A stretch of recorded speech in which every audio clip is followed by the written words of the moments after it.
اچھا اس حوالے سے نا مجھے دو تین اشعار جو ہیں نا وہ اچھے بھی لگتے ہیں اور یاد بھی آ رہے ہیں اسی مناسبت کی وجہ سے. دنیا نے تجربات و حوادث کی شکل میں دنیا نے تجربات و حوادث کی شکل میں جو کچھ مجھے دیا ہے وہ لوٹا رہا ہوں میں.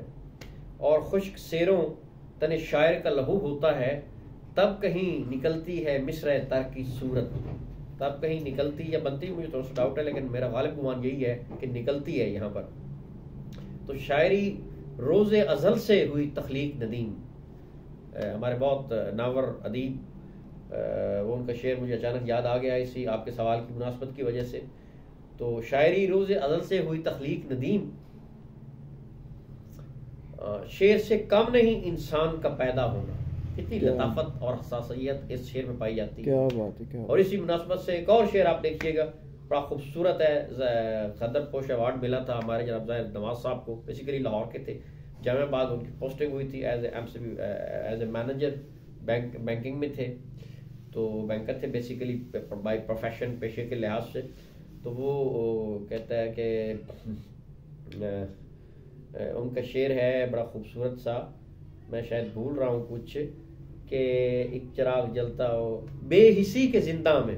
دیکھیں نا کہ بے حسی اور بے حسی, حساسیت اور نا حساسیت, اس کا جو متصادم ہے یا جو اس کے اندر مخاصمت اور اینٹی پیتھی پائی جاتی ہے, ذرا اس پہ غور کیجئے گا مسٹر فہیم.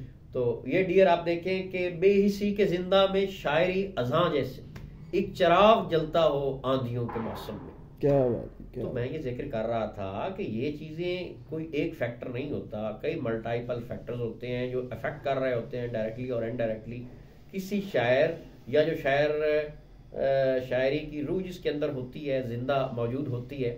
یہاں پر ایک اور سوال بھی پیدا ہوتا ہے چھوٹا سا, وہ بھی جواب دیتا چلوں کہ شاعر کوئی ہوتا ہے یا نہیں ہوتا. ہاں بورن پوئٹ ہوتے ہیں, لیکن محنت اور ریاضت اور مشق یہ چیزیں بھی ویلیو رکھتی ہیں اپنی طرف. تو دونوں اطراف سے میرے خیال میں اب کسی حد تک یہ سوال اگر مکمل نہیں ہوا تو میرے خیال میں نے اس کو کوشش کی ہے کہ نہیں بہت اچھا, بہت اچھا جواب ہے آپ کا. اچھا سر مجھے یہ بتائیے پوئٹری جو ہے, پوئٹری یہ ہمارے جتنے بھی یوتھ ہے ان پہ کیا اثر ہو رہا ہے اس کا؟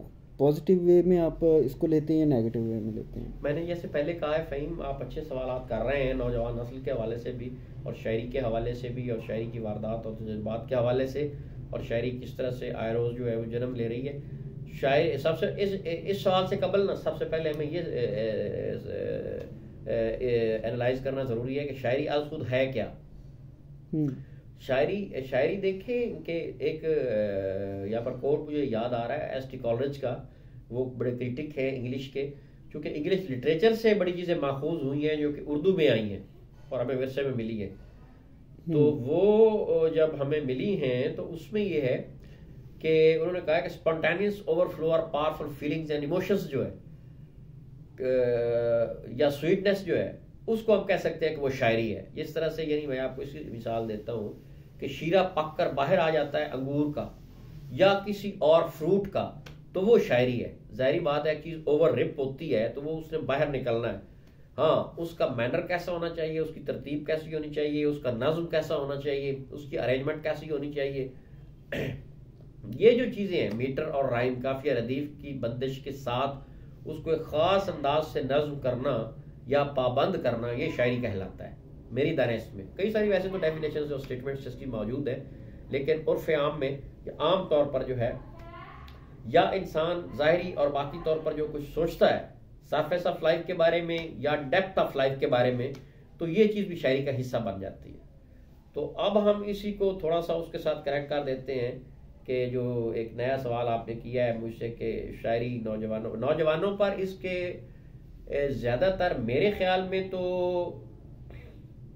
اچھے اثرات مرتب اس وجہ سے نہیں ہو رہے ہیں کیونکہ وہ نہ شاعری کو پڑھتے ہیں صحیح طریقے سے, نہ صحیح طریقے سے شاعری کو جانتے ہیں, نہ صحیح طریقے سے شاعری کی روح کے اندر وہ جانگزین ہوتے ہیں, نہ اس کے اندر جھانکتے ہیں, پیپ ٹاک کرتے ہیں, اور نہ شاعری کو اس انداز سے اپنی زندگیوں میں لاگو کرتے ہیں جس انداز سے ان کو کرنا چاہیے, جس وجہ سے ان کے اندر نہ منفی اثرات مرتب ہوتے ہیں. مثال کے طور پر اب یہ ٹرکوں وغیرہ پہ, رکشوں پہ یا ٹریکٹر ٹرالیوں پہ یا اور مختلف اس قسم کی آٹو موبائلز اور وہیکلز پہ جو شعر لکھے ہوئے ہوتے ہیں, ٹھیک ہے کہنے, یاد کر لیتے ہیں. سوشل میڈیا پہ بھی ایون آپ دیکھیے گا کہ اتنے بڑے میں دیکھتا ہوں اکثر شعراء کرام ہوتے ہیں جن کا بہت بڑا نام ہے تاریخی اعتبار سے, شاعری کے لحاظ سے, زبان و ادب, شعر و نامہ کے حوالے سے, علم و عرفان کے حوالے سے, کہ مرزا اسد اللہ خان غالب صاحب ہیں, احمد فراز صاحب ہیں, پروین شاکر صاحبہ ہیں, میر تقی میر ہیں, یا اور بہت سارے لوگ ہیں. تو ان سے ناموں سے غلط اشعار کو منسوب کیا جاتا ہے.